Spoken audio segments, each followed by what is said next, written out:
Hispanic voters may not be very enthusiastic about the Democratic field, and a lightning rod Republican says that he's going to be brave and run against Trump. Climate change is debate, and here at the G7 summit, we have a lot to talk about this morning, don't we, Jamal? We do. Yeah. And Team Rising is here. We got a couple friends of the show who have joined us. Jennifer Holdsworth is a Senior VP of Issues Management with MWWPR, Public Affairs, and Holly Turner is a Republican strategist and CEO of Stampeded Consulting. I want to welcome you both back to Rising. I'm welcoming myself too because I'm not here every day. So a lot of guests on the show this morning. A lot of guests. We're all here for soccer. Soccer's our guy. Guide us through this morass of things. All right, so we got to start off with Joe Walsh, former congressman. He's going to be running against President Trump in a long shot, so to speak. But let's take a listen to why he's decided to run against the president. These are not conventional times. These are urgent times. Let's be real. These are scary times. So the hell with all those conventional things. Today I'm declaring my candidacy for President of the United States because it's time to be brave.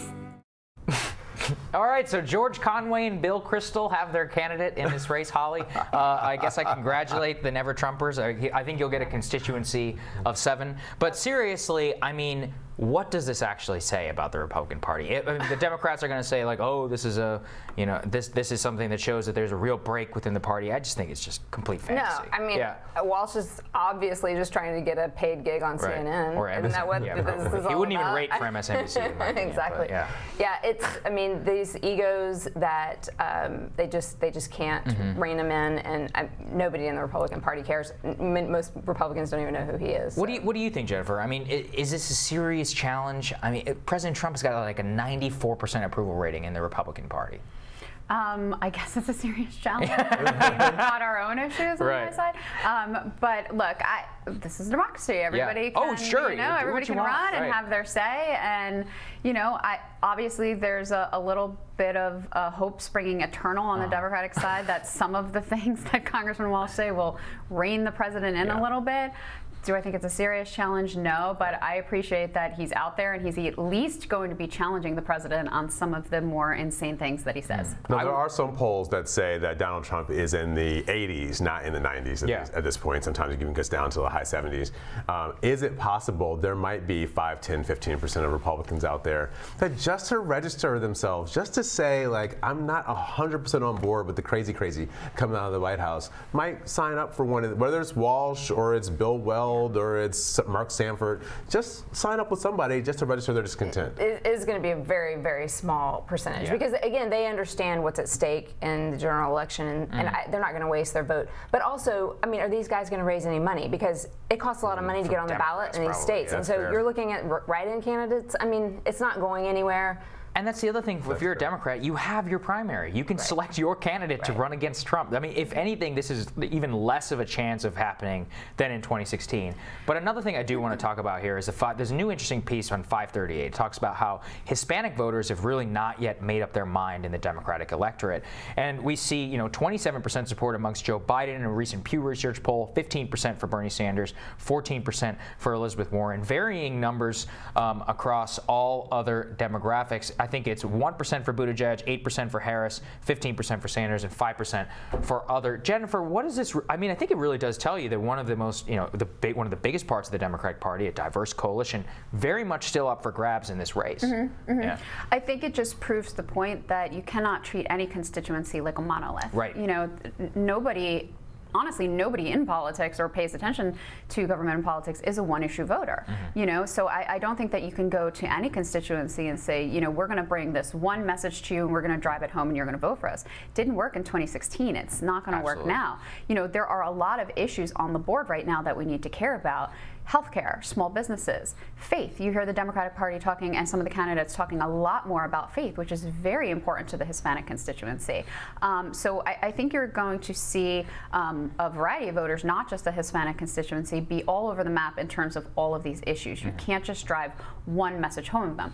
One of the things that we have let the Republicans do to us in the past is essentially box us in terms of you're talking about immigration, you must be talking about the Hispanic constituency. I think you see a lot of candidates this time around, making sure that that's not the case. It's so smart. Holly, That's very smart. You've got on your side, on the Republican side, you've got somebody like Rick Scott, who campaigned really strongly in Florida for the Hispanic vote. He did really well. People tell stories about if there was a Venezuelan anniversary for a picnic, like Rick Scott was there. So, but you don't have a president who seems to have the same kind of attention to the micro-targeting that it takes in the Hispanic community to do very well. How do the Republicans win some of these voters nationally that people like Rick Scott are able to do on the state level? Yeah, so the president has basically eliminated identity politics by having a strong economy. And that's what we're seeing in the Hispanic community and in the African American community as well. That his numbers in a lot of polls are rising. Zagby has a poll just from last week where he's got 50% support among Hispanics and almost 28% amongst African Americans. A lot of those males are giving him that big boost, but it's all about the economy. So, and when you talk about Florida, something that really irritates me is when we talk about the Latino bloc in Florida. I mean, you've got Cubans, right? They don't. That's why it says Venezuelan, Cuban, Puerto Rican.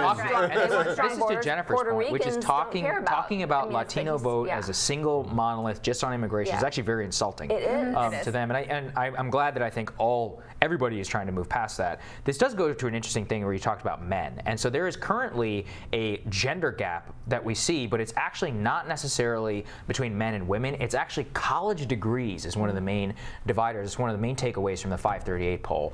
What do you think it is, Jennifer, that makes it so that Harris and Warren seem to be the two types of candidates that are appealing most to women with college degrees, or to men and women with college degrees, and that it's actually working class voters that are more dispersed amongst the Buttigiegs, the Bidens, and the Bernies?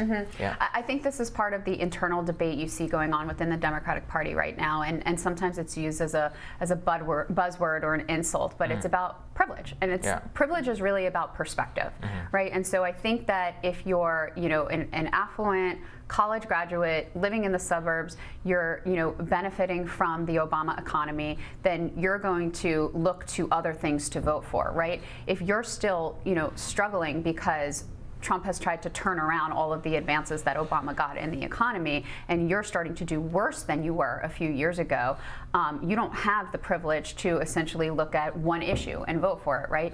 You have to make sure that you're focused on your pocketbook issues and your children going to appropriate schools that are not crumbling. There's different sectors of the Democratic voting base that are looking at different issues, and I think you see candidates that are extremely cerebral, candidates that are putting out a lot of plans or talking about very specific issues. It's not to say that they aren't speaking to these other issues, but I think that what they're doing, they're sort of their version of populism is appealing to these. I'm going to push back a little bit with you on this, because part of what we're seeing is it's not. It may or may not have something to do with what the candidates are saying, because Elizabeth Warren and Kamala Harris aren't really running similar campaigns. I mean, Elizabeth Warren is hella into policy, right? And Kamala Harris is kind of like Joe Biden Jr., right? Like she's kind of like a little bit of something for everybody. So the question is there something about particularly working class voters that they feel nervous maybe, or they're reticent about putting another woman at the top of the ticket after the Hillary Clinton experience? I think that's absolutely part of it. I think anybody that denies that is not paying attention to the truth. I think that is absolutely part of it. They have, they're definitely gun shy about putting another woman at the top of the ticket. I actually don't think that's relevant. And even though Elizabeth Warren and Kamala Harris are not running similar campaigns, I think that Senator Harris needs to focus her message a little more. Where Senator, I'm sorry, she has a message. Senator Warren, I like the senator very much. I like her too. I'm just looking for the message. I want a very specific message, but they're very similar in background. They're unbelievably accomplished. They both come from a legal background, so they're not quite as different as they're being made out to be. What do you think? Final thoughts, Holly. But is it that they're nervous about putting another woman at the top, or is it that those white college-educated voters, their hierarchy of need is such a place that they feel obligated to support a woman? I think you're right, actually. I think this is much more, it's what you talked about, Jennifer, which is that a lot of these people fundamentally like the wonkiness of Elizabeth Warren, but they don't like Bernie Sanders because they're like, oh no, that's a little bit too much. And then they also focus on Harris as, she's got that Joe Biden Jr. appeal. They're like, oh, he's had his time, so let's go with this nice, this very accomplished senator from California who seems to be spouting the same same centrism that I might. So it's a very interesting coalition. Tulsi Gabbard isn't getting it. Amy Klobuchar isn't getting it. So I do think that there's something going on here, and I've heard this. Yeah. There are a lot of people, even in the African American community, there are a lot of people who are very skittish about the idea. Look, maybe we just need a white guy. Just put up a white guy to go fight the white guys, and then we can all just go ride that into the White House, and then we'll figure out, we'll figure out all of our business after the inauguration day. Both of you guys sit tight. We're going to come back with more Rising right after this.